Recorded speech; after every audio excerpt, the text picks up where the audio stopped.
গত 26 তারিখে কি হয়েছিল আপনাদের এই মসজিদে? টোকেনের একটা বিষয়ে সোশ্যাল মিডিয়ায় আমরা দেখতে পেয়েছিলাম যে টোকেন দিয়ে খাওয়ার সঙ্গে জামাত নেতা টোকেন ছাড়া খাবার খাবেন, এরকম একটা বিভ্রান্তিকর তথ্য আমরা পেয়েছিলাম। সেই বিষয়ে আপনি কি বলতে চান একটু বলুন যদি সকলের উদ্দেশ্যে। প্রিয় দেশবাসী, আসসালামু আলাইকুম ওয়া রাহমাতুল্লাহ। আমি মোহাম্মদ আব্দুস সাত্তার, সাবেক ইউপির সদস্য। আমার এই অত্র এলাকাটি একটা হতদরিদ্র এলাকা। আমি প্রত্যেকটা মসজিদে নামাজ পড়ি এবং যাই। নামাজ পড়তে গিয়ে যখন বিদ্যুৎ চলে যায় তখন মুসল্লিদের ওযু করার সংকট হয়। তাদের দিক থেকে বিবেচনা করে আমি প্রোগ্রেসিভ সোসাইটি অফ বাংলাদেশ অফিসে আবেদন করি। আবেদনের পরিপ্রেক্ষিতে আমি 13টি নলকূপ বরাদ্দ পাই। 13টি নলকূপ বরাদ্দ আমার ওয়ার্ডে 8টি মসজিদ, 8টি মসজিদে 8টি মসজিদে আমি নলকূপ দেই। 8 নম্বর ওয়ার্ডে একটি নলকূপ দেই এবং এই নলকূপ দেওয়াকালীন অবস্থায় বিএনপির সভাপতি আমিনুল ইসলাম আমার কাছে এই টিউবওয়েলের ভাগ চান। তখন আমি তাকে 3টি টিউবওয়েল দিই। তালিকাভুক্ত ছাড়া সেই ব্যক্তিগুলোকে উনি টিউবওয়েল দেন। আমি একদিন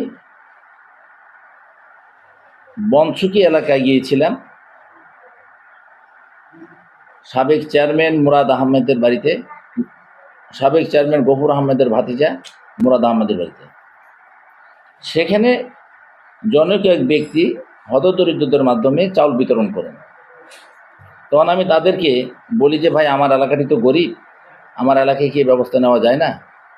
তখন ওনারা পরিদর্শন করে ওনারা আমার এলাকায় সাপোর্ট করেন। তারই পরিপ্রেক্ষিতে গত 6 মাস থেকে আমি 400 বস্তা চাউল হতদরিদ্রদের মাধ্যমে 25 কেজির বস্তা আমি সুষ্ঠুভাবে বিলি বন্টন করি। এবং হতদরিদ্রদের মাধ্যমে ওই জনৈক ব্যক্তির একটি ইচ্ছা যে 6 মাস 3 মাস থেকে মাংস খেতে পারে না, তাদেরকে মাংস খাওয়ার জন্য গরু জবাই করে বিনামূল্যে তাদেরকে বিতরণ করা হোক। 4টি গরু ইতিমধ্যে আমি কোরবানি করে জবাই করে তাদেরকে বিতরণ করে দিই। ওই ব্যক্তির মাধ্যমে গত 26শে জুন রোজ শুক্রবার একটা নতুন প্রকল্প উনি খুলেন যে হতদরিদ্রদের মাধ্যমে তাদের একটা পোলাও বিরিয়ানি খাওয়ার একটা ব্যবস্থা করেন। এটাই সর্বপ্রথম প্রকল্প। প্রথম প্রকল্পটি আমি নেই। আমি এই মসজিদের সহসভাপতি এবং পরিচালনা করি মসজিদ। আমার এই মাদ্রাসা এবং মসজিদ সংলগ্ন একটা হাফেজি মাদ্রাসা। এই মাদ্রাসায় আবাসিক 18 জন, অনাবাসিক 12 জন, মোট 30 জন ছাত্র আছে এবং মসজিদের মুসল্লির সংখ্যা হলো 130 হতে 150 জন।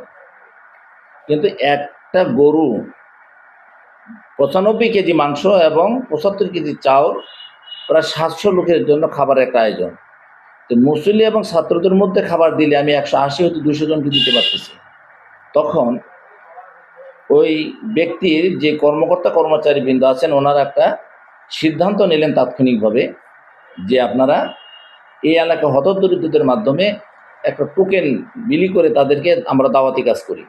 তখন তারা 250 হইতে 300 টোকন ওনারা নিজেরাই বিলি করেন। আমি তাদেরকে লোক দিয়ে সহযোগিতা করি, এলাকা দেখিয়ে দিই এবং তারা বিতরণ করেন এবং আমার মাধ্যমে পরিচালিত হয়। অনুষ্ঠানটি হয় হাফেজি মাদ্রাসায়, পাকশাক হয় হাফেজি মাদ্রাসায়, খাওয়া দাওয়া হয় হাফেজি মাদ্রাসায়। নামাজ শেষে অনেক মুসল্লি তাদের নিজ দায়িত্বে তারা চলে যান, আর যারা দাওয়াতি লোক ছিল তারা ছিল, দাওয়াত ছাড়াও লোকজন ছিল, তারা সবাই খাবার খেয়েছেন।